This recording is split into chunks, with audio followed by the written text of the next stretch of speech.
I'm here with Marlo from Wild Food UK. Marlo is an OG in the game. He has been around the whole journey of social media and foraging in this country. And we bumped into each other yesterday on just by chance, and so I'm over the moon to be out with Marlo foraging. A lot of my core knowledge came from Marlo's knowledge back in the day. Marlo's been making videos for years, and I really encourage you guys to go over and check out Wild Food UK.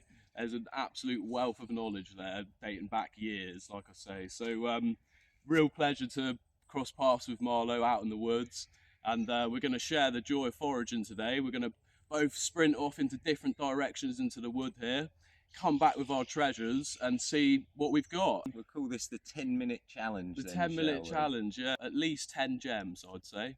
Yeah, there you go. That's what we're going to try and do. But bear in mind, guys, we have never been in this bit of woodland before, so we don't have a clue what we're going to find. It's all virgin territory for us. It certainly is, which is like the best time, you know, to go out into areas that you're not too familiar with and see uncover some new gems is what it's all about. Voyage of discovery, a nice treasure hunt. That's what this is. It is. One of my favourite phrases, though, is that you always go out in hope, not expectation. So we shall see what happens. Yeah, certainly, but keep the optimism high, and there is an abundance out here. There's an abundance for all of us to tap into wild food, and also an abundance of knowledge. Check out Wild Food UK for that.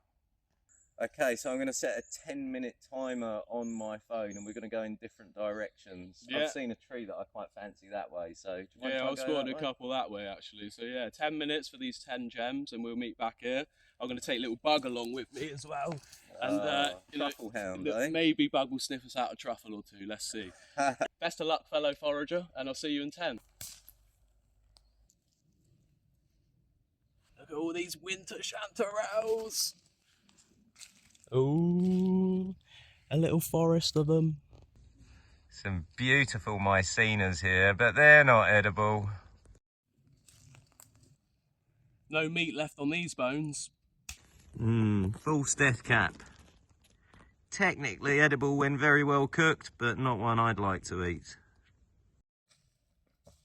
I've only gone and found a flyer, Garrick. Oh, magical. And an absolute bounty of amethyst deceivers. Look at them. There's so many of them. 1, 2, 3, 4, 5, 6, 7, 8, 9, 10, 11, 12. I've lost count already. Just ongoing. Right, we'll take 3 of them, because I'm going to have them for my lunch.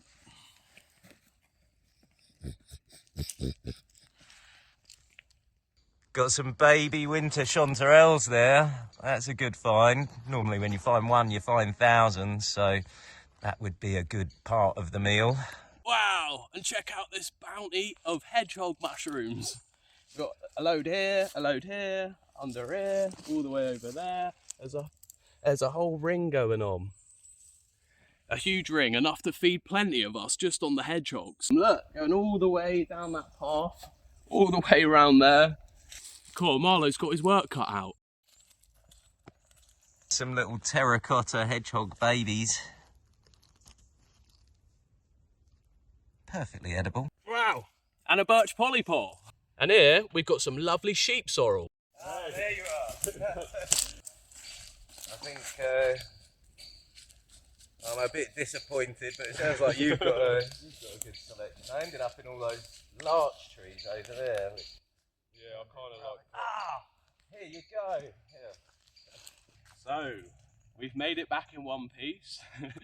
And I think we've got more than we bargained for as well. Enough to feed, I'm happy I would have found enough to feed, I reckon, 10 of us. You sound like you did a the little bit better than me. I found that quite tough. There was a lot of bracken around and not too much growing where I was. I did go a bit off the beaten track, sort of, I guess, in our little secluded area. I still got a few though, so let's have a look. Have a look at our finds. Found this little smashed up chanterelle a bit after the 10 minutes was up, I've got to say, so that was cheating a little bit. Let's work our way up. So very common amethyst deceivers. Oh, the old amethyst. I think I might have stumbled across an amethyst or two as well. Okay. We got a lovely little soft birch polypore. Now, birch polypore, I haven't eaten them when they've been this soft, although I've heard that it can be done. But it's more, I love these in tea, and mainly for the medicinal benefits of them, a lot of anti-parasitic qualities in there as well. So yeah, I'll slice them up, dry them up, stick them in a tea with plenty of honey because they are quite bitter. But yeah, that was a great find and get us all teed up on that. Good for your immune system as well, the tea Certainly. that you make out of those. All right, I've got an unknown milk cap, but I know that it's edible because I tasted the milk and it wasn't very burny. So we've got a milk cap there. Lovely jubbly. Oh, another lovely jubbly. We have got the hedgehog, the famous hedgehog, and a real brilliant mushroom for the beginners of foraging as well. And it's the main key idea is these hedgehog-like spines instead of gills there. And so that's a safe bet for all foragers. A really like tough texture, plenty of flavour as well. So cook that up with some oil and butter and you'll be laughing.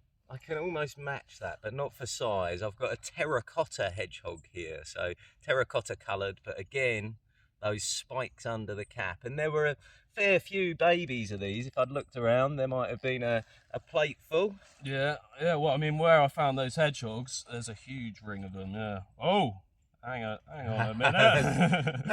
That's not really dinner material. But... It's not. Well, you say that. I mean, the Eastern Europeans would disagree. They like boiling them up and then discard the water and sort of fry them that way. I don't tend to eat them for a meal as such. I kind of eat them for more of an experience or a journey, if you like. But yeah, there's plenty to look into with the fly agarics. Just to add, no one's ever died in the last 100 years, so it's not a fatally poisonous mushroom, although if you do eat it the wrong way, and especially if you were to eat this raw, you're going to be in a very unpleasant situation. So do your research, do your preparation, and look into the wonders of this beautiful mushroom. For me, I find any mushroom that you've got to boil up and throw away the water before you eat it, I don't tend to go for those. There's quite a lot that they eat in Eastern Europe after they've done that. Even the brown roll rib, they'll pickle brown roll ribs, which is a dangerous thing to do as far as I'm concerned. But we get so many lovely mushrooms like the hedgehog in Britain. If you've got to boil a mushroom, throw the water away and then cook it, I'd prefer to walk 5 minutes further and find a few hedgehogs personally. Yeah, do you know, one thing I'm intrigued with is like the spice of some of the russulas, to be like a non-edible, but then I've heard of them being sort of dried out and used as a bit of a spicy seasoning. Yeah, even the spicy milk caps are eaten all over Europe. So the fleecy milk cap, if you were to dab a bit of the milk of that on your tongue, you find it's extremely spicy, but that's eaten in Europe. So the milk caps and the russulas, their toxicity is overhyped. There's a few milk caps that are definitely poisonous, things like the fenugreek milk cap and the yellow drop milk cap. They'll probably make you sick even after you've boiled them. But a lot of the spicy ones that we just don't eat in the UK are eaten in other countries. So that one there, though, and when the milk was just a bit acrid, so it wouldn't be a nice flavoured mushroom, but edible. Yeah, because like, when I've had a nibble of the spicy russulas, like it's wonderful. It is like a proper chili seed, isn't it? I like spicy food. Yeah, same. So I'm sort of thinking this would be magic over a little curry or whatnot. But yeah, and then we have got a bit of spruce here to make a lovely tea. I mean, a lot of the conifers in general, basically, if you sort of pick them and give them a sniff, if you're getting like a lovely pine scent or maybe even like a grapefruit scent, it's going to make a lovely cup of tea. You have got to be cautious of the yew though, and the yew is a fatally poisonous one that can look very similar, but when you smell the yew, it's going to be no smell to it. Exactly. So and I love making tea with these. I mean, I add some of that with my birch there and a bit of honey, and yeah, a great one to tap into. And like the green cones as well, they're great. Sometimes I gather a load of the green cones, put them in a jar, and fill that up with sugar, and then you've got like this beautiful syrup as well to again add to teas or whatnot. So yeah, plenty of this about. There's the one that smells really strongly of grapefruit. If you're lucky, it's the Grand Fir, and a really, really lovely thing to try is doing shortbread with Grand Fir needles in it, or any fir needles or pine needles really, but the one that we did with the grand fir was a winner. It's proper phenomenal, winner. isn't it? That how like similar it is to grapefruit. It's just like smashing open a grapefruit peel, isn't it? And then it's just like, Full of vitamin C as well, so they're good for you. yeah, for sure. Got some chestnuts. They were everywhere, so Yeah, I'm sure you got some of those a few too. chestnuts, and like coming up to Christmas, it's going to be chestnut season. Roast these guys up in the oven. Absolute delicious, abundant wild food. Yeah. I think we both found a bit of this. A lovely bit of sheep sorrel for salad. Oh yeah, I got a little bit in there. Add a bit of zing to the dish. Absolutely gorgeous, and just eating these when you're out and about. I have a little bit now actually. Just such a breath of fresh air. And put a bit of spring in your step, a bit of sorrel will. And there are no lookalikes for this as well, guys. Look at that. What's called a halberd shaped leaf, which the halberd was a piked weapon from the Middle Ages, and this is the only leaf that has that shape. So nice and easy to ID. Oh, I've got another little gem in here, a couple of them that have been knocking about all over the woods at the moment. Is the winter chanterelles, and I was just having a chat with Marlo actually. Like some of the true chanterelles, I spent some time out in Sweden, and I ate them every day for probably 2 to 3 months, and I was absolutely loving them. Couldn't get enough of them, and then one day suddenly, game over, and I developed an intolerance. I was up all night with spewing and vomiting and spinning, and then tried them again like 3 years down the line, only a tiny little amount just to sort of test the waters again, same, straight back in there again. So I will not eat them again, and I'm very cautious. And with these winter chanterelles, I haven't tried them yet because I'm traumatized. I will happily take those off your hands. You're certainly welcome to them, Marlo. Yeah, you'll I've got enjoy some them. Slightly younger specimens there. But there is a lot about at the moment. I've been noticing a huge That's amount the thing. this year. When you find one of those, stand still, look around you, and they grow by the thousands. So if we both stopped at where we found the winter chanterelles, we'd probably have been able to half fill a bag in 15, 20 minutes. Likewise with the hedgehogs. I mean, I left plenty of them behind in just that short space of time. I found a couple of russulas, the blackening russula, which is an edible. They aren't in great condition, but you know, in times of need or a mixed mushroom dish, you can eat those for sure. Yeah, and even like a month, 3-4 weeks ago from now, I was just seeing an abundance of russulas. Like I couldn't sort of step more than a few minutes without seeing a patch of them. So at some certain times of the year, they're just everywhere. They're one I always love to teach people about russulas, because when there's no winter chanterelles or hedgehogs or porcinis, penny buns around, there's always some russula. So if you can get comfortable with that group, then you basically never come home with an empty basket. So that's the best thing about russulas, and there are some tasty ones. The yellow swamp russula, the green cracked russula, and the famous charcoal burner. They're all cracking mushrooms. And then there's about 100 others that you can eat, all different colours, so they make your basket look quite pretty as well. And a cool thing with them as well is they don't tend to get as infested with the maggots as other mushrooms. You know, they do sort of withstand a lot of it. Neither do the hedgehogs or the true chanterelles. I think they've got an insecticide in them, so when you find a true chanterelle, even a big mature one that's got much bigger than you ever see in the shops or the restaurants, they're generally maggot free, so bonus. Like the Babelitas as well, that's another one. Yeah, and I'd assume similar with these amethyst deceivers, I rarely find them sort of eaten up as well, you know. And but that's another patch of these I found along with Marlo. There's plenty of these around at the moment. Okay. Such a beautiful mushroom, majestic that is.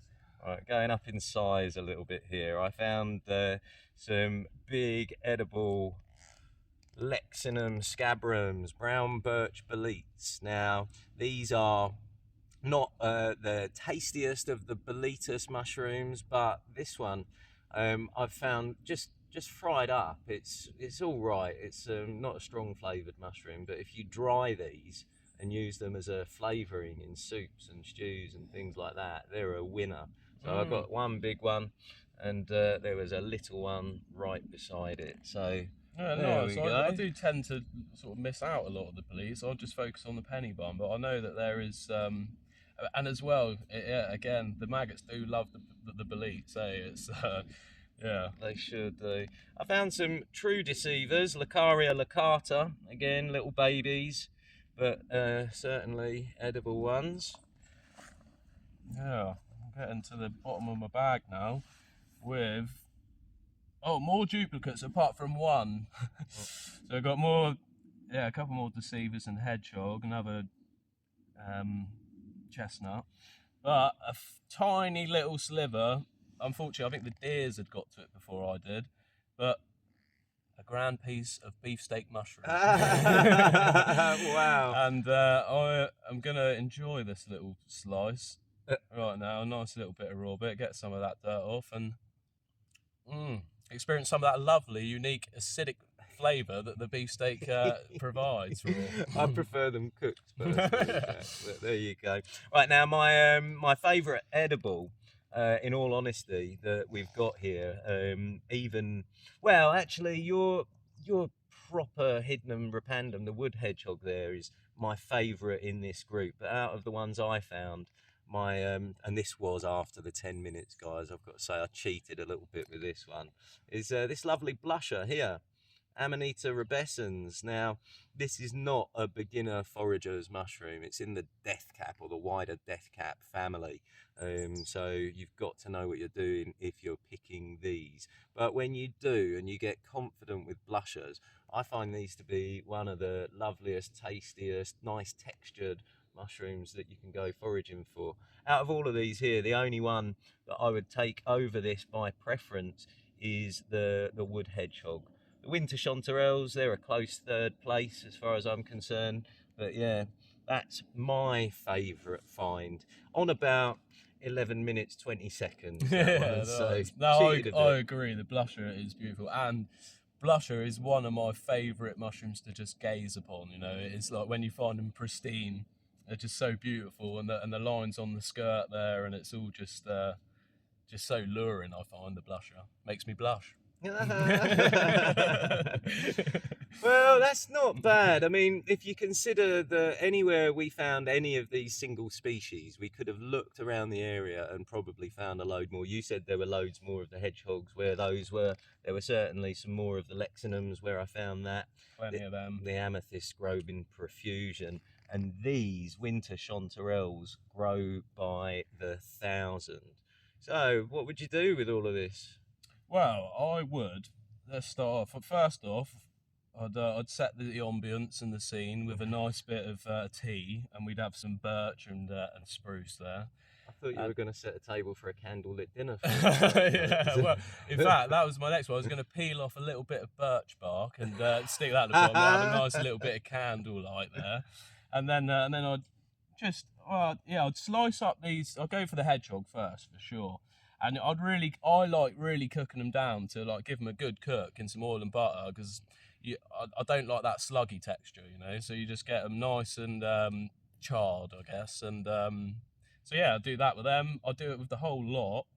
What could we put it in? We definitely garnish it off with some sorrel. Oh, and then we've got our chestnuts. Mm-hmm. So maybe we could we just sort of have a chestnut crumble base topped on with these. Gorgeous fried mushroom. Yeah, that would work. Okay, are we allowed to buy some other mushroom. ingredients for this meal then? Because I'll tell you what I would do. I would do mushrooms. I love Italian food, and I love Chinese food. So with mushrooms, for me, you can't go wrong with a nice creamy mushroom pasta or a mushroom chow mein. So those would probably be my main course kind of thing. Obviously garnished with loads of our lovely lemony sorrel. And my absolute favourite pudding to do with chestnuts is a chocolate and chestnut torte, which is just my favourite autumn pudding, basically. So if we're allowed to go and buy some butter and some eggs and a little bit of dark chocolate, I like the idea of that. that. The chestnut. I love like hazelnut chocolate, so I can totally imagine the chestnut chocolate being the one. So you provide the wine and the candles, and I'll do the pudding. You can do the main course and the tea. And the tea. Yeah, we'd be laughing. All Yeah. in 10 minutes, guys, so that's not bad. No, not at all. I was well happy with that. And it's been an absolute pleasure to share the love and joy of foraging alongside you, Marlo. That's what it is. No, it's been my pleasure too. Lovely to meet you. Yeah, really great cool. to meet you. It's a perfect example of synchronicity. And yeah, grateful for that.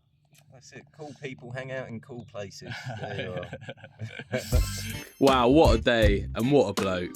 Later on that day I went on one of Marlo's walks, which was tremendous. Wild Food UK also do foraging forays all over the country. Marlo's also got some fantastic books out on foraging that I suggest you read. And if you find yourself down south in Dorset, then do come along on a walk with me, Forage for Knowledge. Thanks for watching, and remember, the best things in life are free.